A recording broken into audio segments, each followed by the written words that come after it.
Tigers played another spring training game. We'll talk about that. We're going to talk about Jackson Jobe's spring training debut, which will be today, Tuesday, and then we are going to player preview Matt Manning's 2024. All today on Locked On Tigers. You are Locked On Tigers, your daily Detroit Tigers podcast. Part of the Locked On Podcast Network, your team every day.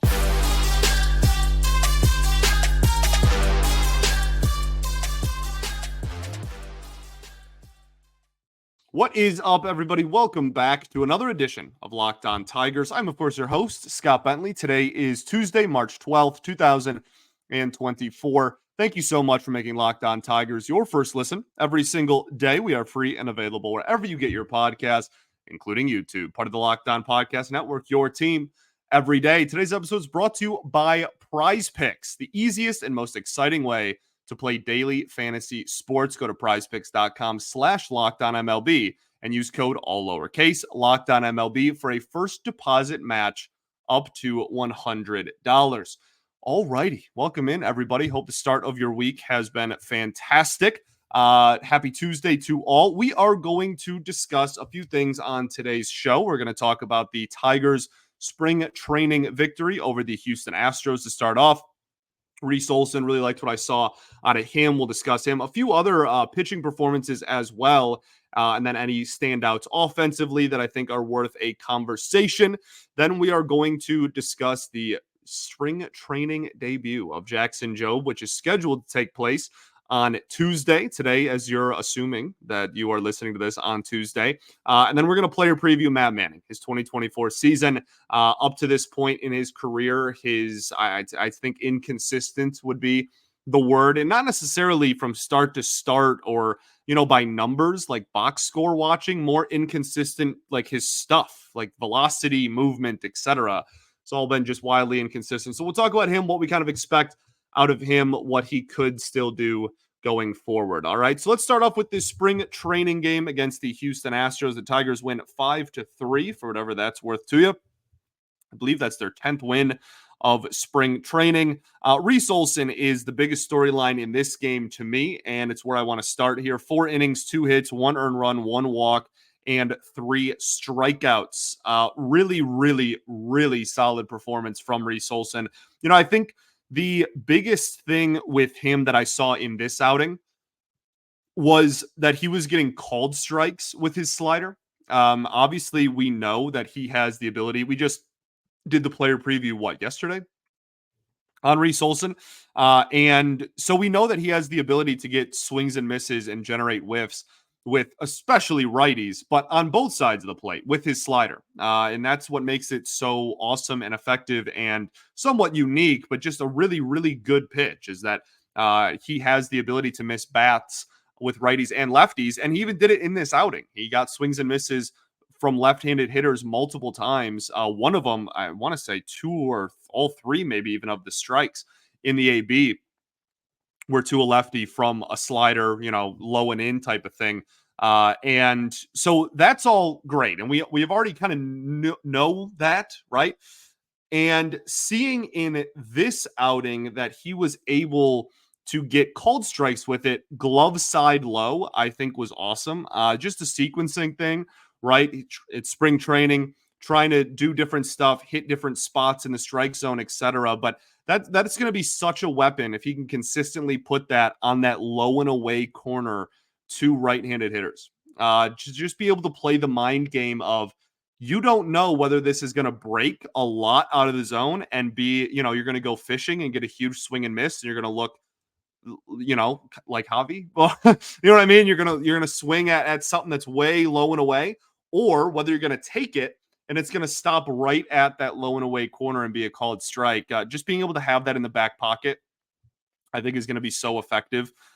So that's something that I really liked that he was consistently trying to do, if not succeeding at, really all outing. And I really like that. 4 innings under his belt. We get that, pitch count higher and higher as we get closer to opening day.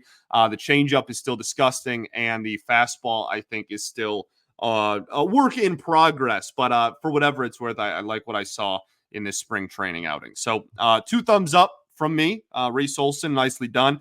Drew Anderson pitched right after Reese Olson, is, I think, kind of quietly becoming a really interesting story out of camp. He's not going to make the major league roster out of spring training or anything, but this is a guy that pitched in Japan the last 2 years and now is, I think Evan Petzold of The Freep wrote a story about him and about how, he's basically admitted since joining the Tigers, he's like pumping upper 90s now. He's gotten a huge velocity uptick since joining this team. Like, that's so cool to hear that the Tigers, and we've known about it and talk about it all the time, but the Tigers are one of those teams that just kind of have, like, for lack of a better term, a lab. Like, they have, Feder and Lund and Nieves and Rivas. Like, they just have this really great infrastructure of pitching development talent, especially at the major league level, where guys, that was one of the things Scott Harris said when he first joined the Tigers, was he doesn't want player development to stop at the major league level. That was a quote we talked about a lot.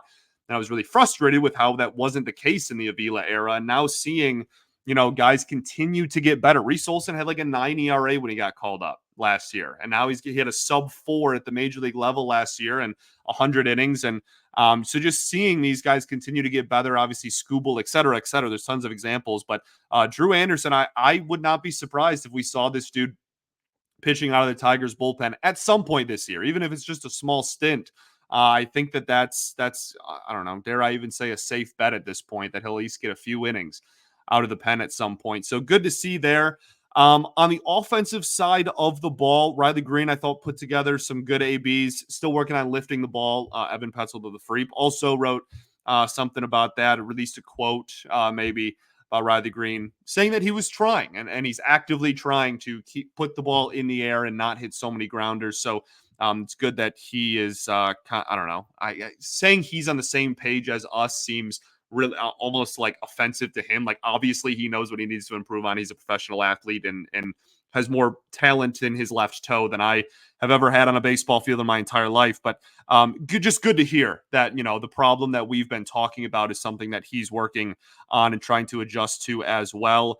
I thought that Colt Keats at bats were phenomenal in this game. He goes 1 for 3 in this one, but he just looks so, I think he looks really comfortable, honestly, in the plate, and I cannot wait for the regular season to start with him. Eddie's Leonard, line drive single with the bases loaded.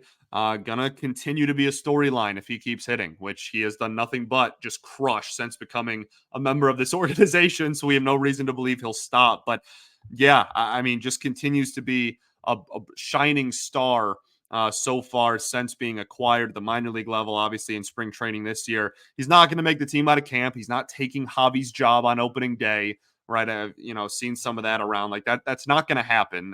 Absolutely not going to happen on opening day. However, I think they're going to move him around the field and get him more versatile, because I don't think he's a shortstop at the major league level defensively. Would love to be proven wrong about it, but I think that they're going to play him, in the outfield a little bit, at second, at third, etc., and see if maybe they can find a place where he's a little bit stronger defensively. But if he continues to hit, it'll figure itself out. Hitting solves all. So really good to see him be on there. And then the last thing I got is just Ryan Kreidler. I think looks really good. He is having very quietly a phenomenal spring. Had 2 walks in this game, which the organization loves. And back, before the injury that he had, the big injury that he sustained, what was that, 2 years ago now, he was walking a lot in the minors. But he's had a really solid spring. His numbers are good. His defense is exquisite, I think is the word I want to use. It's phenomenal.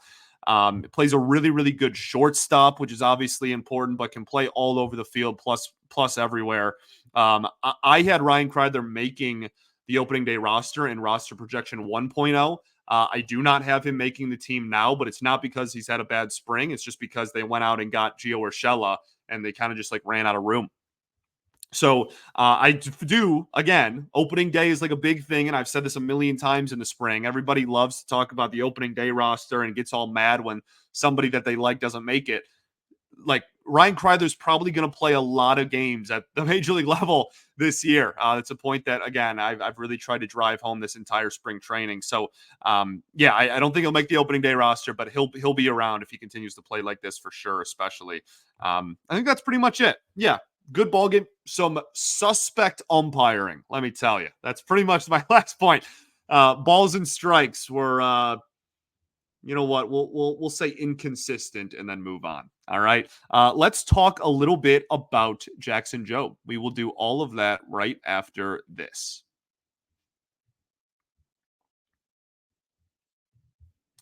Got to talk to you all today about our new friends over at Prize Picks. Football season may be over, but the action on the floor is heating up, whether it's tournament season or the fight for playoff home court. There's no shortage of high stakes basketball moments this time of year. So get in on the excitement with Prize Picks, America's #1 fantasy sports app, where you can turn your hoops knowledge into serious cash. And you can now also win up to 100 times your money on Prize Picks with as little as 4 correct picks. You can turn $10 into $1,000 with NBA, NHL, and college basketball entries today on Prize Picks, America's #1 fantasy sports app. So get in on the action. It's super fun. There's a lot of fun plays every single night. Caitlin Clark, obviously, in the Big Ten championship game on the women's side. That was a really fun thing to get in on the action with Prize Picks. That's what I did. But there's a lot of action, obviously, with the NBA and with the tournament right around the corner. This is kind of the perfect time to step up to the plate, no pun intended. So download the app today. Use code LOCKEDONMLB for a first deposit match up to $100. Maybe the pun was a little intended. Download the app today. Use code LOCKEDONMLB for a first deposit match up to $100. Pick more, pick less. It's that easy. All right, everybody, welcome back here. Segment 2 of Locked On Tigers. Appreciate y'all for tuning in, making us your first listen every single day. Shout out to the everydayers that do tune in every day. Also, be sure to check out Locked On Sports Today, the first ever national sports 24/7 streaming channel on YouTube. And it's now also available on Amazon Fire TV and the free Fire TV channels app. We will, of course, be back tomorrow talking about Jackson Jobe. And the reason we'll be talking about Jackson Jobe tomorrow is because he is set to make his spring training debut on Tuesday against the Minnesota Twins. Now, he's not going to start this ball game. I believe Kenta Maeda is the starter, which is kind of a rivalry. The revenge game for Kenta Maeda. Obviously not the case, spring training, and I'm sure he still likes everybody in that organization. I'm not sure Kenta Maeda has played anywhere and anyone has had anything bad to say about him. Jackson Jobe will be pitching in this one. Just really exciting. I don't have too much else to add.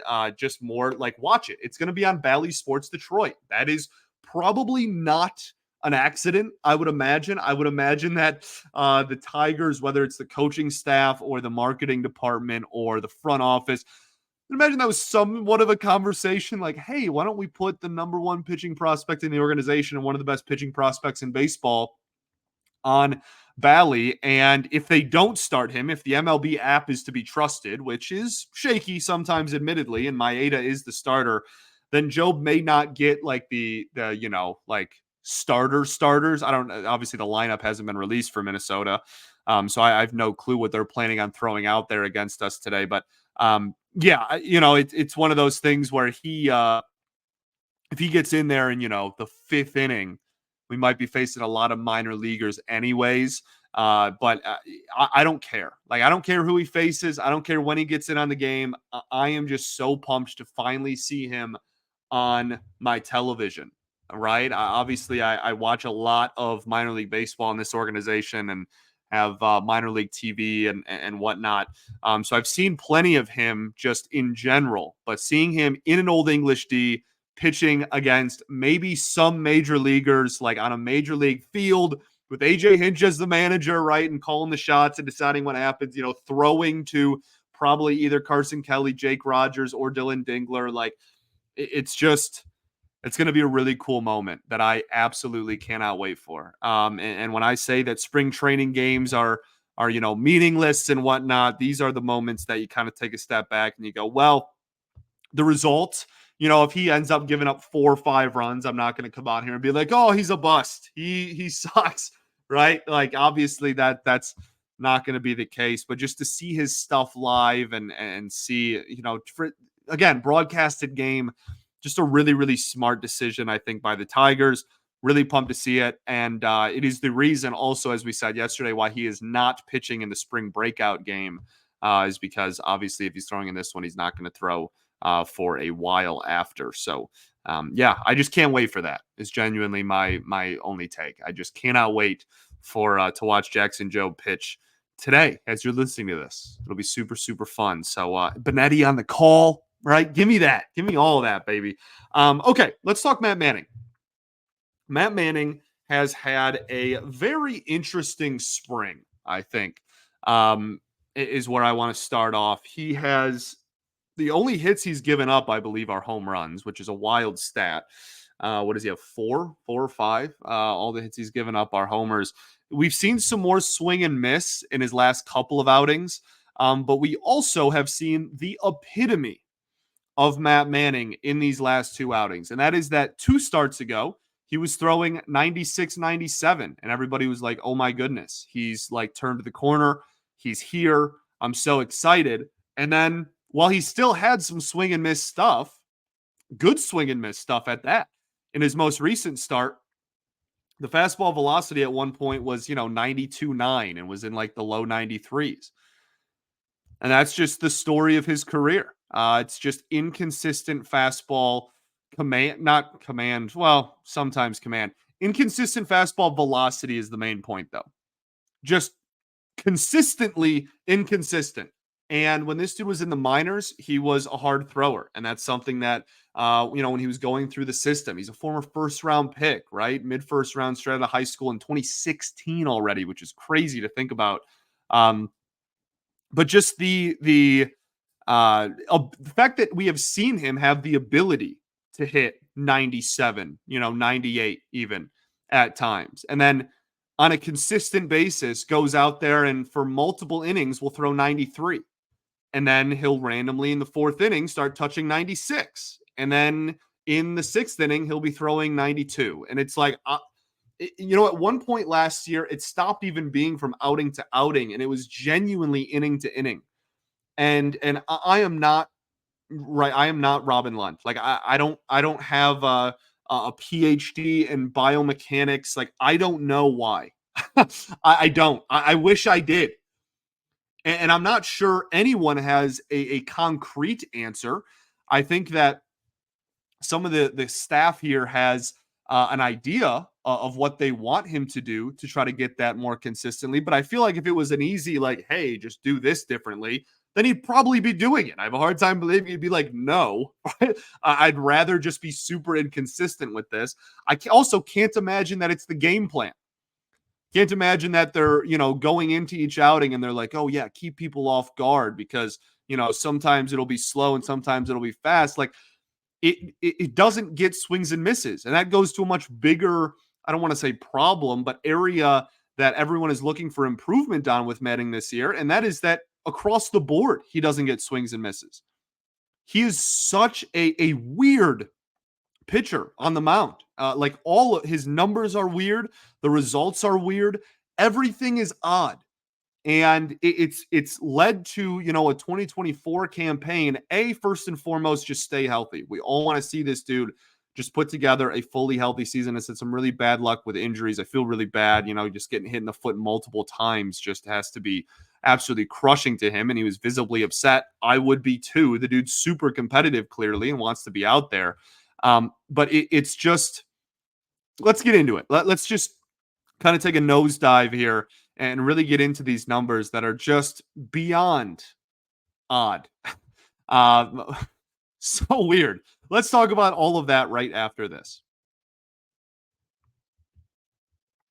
Got to talk to y'all today about our friends over at Fire TV. Fire TV is your destination for sports, from live games to highlights to in-depth analysis. Fire TV offers amazing viewing experiences with smart TVs, as well as the Fire TV stick that you can plug into your existing television and provides access to millions of movies and television episodes, as well as free and live TV. Whether it's your opening weekend for baseball, college basketball tournament, you're going to want to have a Fire TV. Fire TV recently created the Fire TV Channels app to deliver a constant supply of the latest videos from your favorite sports brands, all for free. That includes all of us at Locked On, first and foremost. I'm sure your biggest reason to go check it out, obviously, but also most of the big pro leagues and college conferences as well. Fire TV Channels lets you dive into all of the game analysis, highlights, and more to keep up to date in the latest from the world of sports. March Madness, NBA, MLB, and so much more. Not to mention great news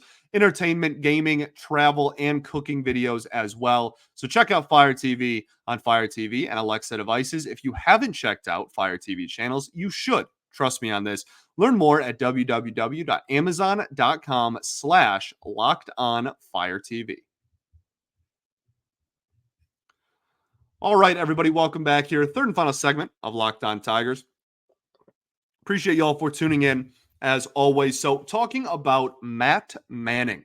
Last season in 2023, almost said 2024, he had in just 78 innings because of the injuries, a 3.58 ERA, only a 0.6 Fangraphs WAR. We'll talk about that in a second. A very low 5.77 K per nine and a 2.42 walk per nine. That was in, like I said, 15 starts, had a 38.7% ground ball rate. And this is where it gets interesting. So the reason that he had the 0.6%, goodness, what am I even saying? The 0.6 Fangraphs WAR, rather, was because a lot of Fangraphs WAR, when it comes to pitchers, comes from projective stats. And his projective stats were just straight up not very good. Baseball Reference does a lot more of like the actual results and the actual ERA. So he had a 1.2 WAR on BREF. But yeah, his expected ERA was 5.48. His FIP was 4.81, and his XFIP was 5.33. All of those are incredibly high. The reason why, he doesn't get swings and misses, he gets hit really hard, and he doesn't give up ground balls. Doesn't sound like a recipe for success, does it? It doesn't, right? When you're building a profile, especially in the modern game of baseball, a guy that doesn't get strikeouts, doesn't get whiffs, gets hit hard, and when he does get hit hard, it is in the air. He has a low ground ball rate. It is well below 40%, like we said. That league average last season was 41.7%. He was at 38.5. Sorry, his MLB average was 44.6, and he was at 38.5. His career average is 41.7. So in his career, he's well below league average, and in 2023 was just alarmingly much lower than any other year, even in his career, where he was already, again, below league average. So a lot of fly balls. League average was 23.5% fly ball rate last year. He had a 30.5% fly ball rate. So the guy gives up a lot of contact in the air, and it's hard contact. Now, Comerica helps with that to some extent, but also just Matt Manning. Like, this is just a very large conversation about how odd his numbers are. And when I say he doesn't get strikeouts or swings and misses, it's not like, oh, he's slightly below league average. No, it's like some of the lowest numbers of all qualified pitchers in the entire game of baseball. Whiff rate, 5th percentile, bottom 5% in the league. K rate, 6th percentile, bottom 6% in the league. Chase rate, 2nd percentile. That has to do a lot with the fact that he doesn't really have an established and really effective secondary pitch in his repertoire. We'll talk about that in a second. Expected ERA, again, 10th percentile. And his actual ERA, again, was 3.58. That's not bad. That's really solid. And we saw, in the outings in which he would throw mostly his fastball is where he would have usually more success. And that wasn't a 1-for-1, every single time necessarily, but that is where he, generally speaking, that is where he would have more success, is when he threw a majority fastballs. Last season, his four-seam fastball averaged 93.4 miles an hour. Okay. All over the place, because we've seen him touch 97. So that's an average for something that is all across the board. But a 214 batting average against and a 366 slug against, really solid numbers. 18.2% whiff rate. You'd like that to obviously be higher, but that's not even like disgustingly low. That's not like horrific, right? It's for a fastball, that is, I should clarify. But yeah, this is despite it being all across the board velocity wise, and even when it was consistently just like 93, 90, not even really 94, it was consistently 92, 93 miles an hour, it was still getting outs. And some of them were loud outs, and some of them were very hard hit outs, but they were outs. And I think one of the things that has to do with that is the extension. One of the few stats, if you look at his Savant page, that really are bright red. The dude's really tall. He's 6'6", right? He's very tall and slender, and so he's got a really long stride. And so he can, I think sometimes, I don't want to say cheat, but he doesn't have to throw 98 for the perception of the pitch in the batter's box to be 97, 98, because he's taking such a long stride toward home plate. He also doesn't walk anybody, which I appreciate. 77th percentile, top quarter of the league in walk rate, only 6.6%. So how do we get the most out of Matt Manning? We've gone over a million times what he kind of struggles in. I think a lot of it is going to have to come down to the effectiveness of those secondary pitches. And that's not me reinventing the wheel. That's not me telling you something that a lot of you who follow the team closely or have followed Manning in his major league career don't already know, but that is going to be pivotal, right? Absolutely vital to his success going forward. And it started in the spring, right? Already we're seeing that his changeup that was really just ineffective to the point where he didn't really even throw it very much last year. He's coming in with a splitter grip, apparently. That's been reported by a lot of our fantastic beat writers. And that is going to have to be a big question, because last year I need to slow down. That would make him so much more effective against lefties. Lefties last season hit him really well against righties. He had a 592 OPS against and a batting average just over 200. Against lefties, the OPS was over 700 at 709. So, and the reason why lefties hit him better than righties is because he at least has a slider and a curveball that he can offer against righties. He actually threw the curveball more against lefties last year, but the slider is like his most thrown pitch against righties. And the slider even was inconsistent. We kind of saw a more of a loopier slider at times, and we saw more of some combination between a really long cutter and a short slider at times that was also up there in velocity and much faster than the 82 miles an hour that his slider averaged last season. So he has, those two pitches, the four-seam fastball being, and that slider against right-handed hitting. Against lefties, he doesn't really have anything super established. He's going to throw a lot of the fastballs because it gets outs. Obviously a lot of questions as to why, but it did get outs. Is it a sustainable thing? I don't know at this point. I genuinely don't, but I think that developing that change-up splitter, whatever he's going to end up calling it, would go a long way. I think that's going to help him on the mound a lot. It will help against lefties, even if he ends up throwing it against righties.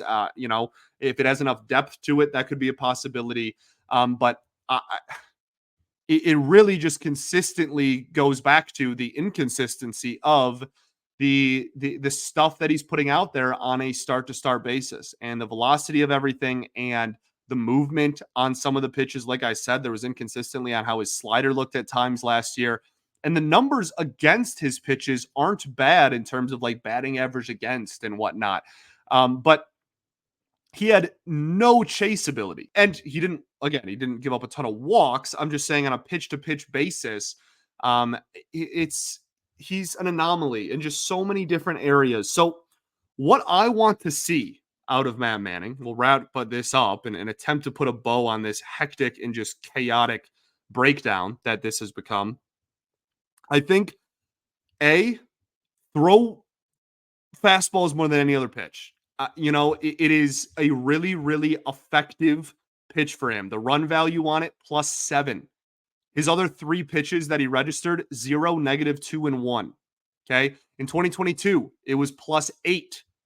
The other pitches he registered, +1, -2, -2, 0. He used to throw a sinker. He doesn't anymore.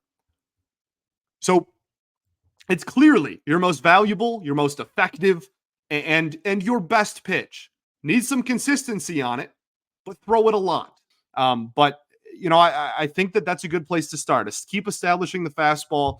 If it's a bunch of flyouts, I don't care if it's sustainable. I don't care, right? That's fine. Just get outs. That's the goal at the end of the day. I think when it comes to the secondary stuff, keep working on the slider. It was effective against righties.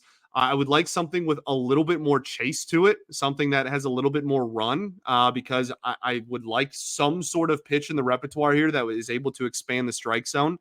But I really do hold a lot of weight on what is going to happen with Manning this year in the hands of the development of this splitter changeup thing that everybody's talking about. So we'll obviously keep an eye on that as well.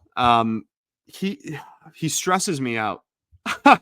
He really stresses me out, to be completely honest with you, because I like the results are there in terms of ERA, like his career ERA year to year outside of his, like first couple of months in the majors are like pretty consistently sub 4. I just I have so many question marks surrounding Matt Manning, so many, and he had a 3.43 in 2022 and a 3.58 in 2023. Man, like and again, like maybe the BABIP luck that that some people call it. He had a really low BABIP against him. Maybe that isn't a sustainable thing, and maybe he goes out there and he does give up a ton of hard contact and whatnot. But um, keep throwing the fastball. We'll see at the beginning of the year. I think he's in the rotation. There's some people that think that maybe he's kind of in that group with Olson and Mize. I don't see that happening. I fully expect him to be in the rotation on opening day, but we'll see what the rest of spring holds. I am just begging for some consistency out of him, really. And I know that I've said that a billion times, and I'm really sorry for the repetitive nature of this breakdown. This is why I didn't freak out, 2 starts ago when he put up 98, 97 miles an hour, whatever it was, over the entire outing. So I was like, okay, well, I'm just going to wait to freak out until his next start. And sure enough, he was throwing 93. So I don't know. Isn't that a great analysis here? I don't know. I genuinely. But I think we have talked about what I want to see out of him to take a step forward. There's still a lot of talent here, and there's still a really good starter here. And when he does go deep in the games, he's consistent in the lack of runs that he gives up, and that's the part that's so odd about him as a pitcher. Cautiously optimistic about the splitter that he's developing. Want to see the continued success of the slider. Would like something that moves a little bit more horizontally, because the slider doesn't move a ton horizontally as is, and then consistency out of the fastball. And I think that then you could finally see that, middle of the rotation type of pitcher that we've kind of been asking for a while, and that I'm sure Matt Manning wants to become as well. A very competitive dude, which I love. I love a dude with some dog in him. But hopefully that can translate into a little bit more consistency this year. Take a drink of water every time I say consistency in this episode. Thanks for making Locked On Tigers your first listen every single day, free and available wherever you get your podcasts, including YouTube. Shout out to the everydayers that do tune in every day. A little bit of a longer show. Sorry about that. We will be back tomorrow. Peace and love. Going to therapy's dope. I'll catch you all then, baby. Go Tigers.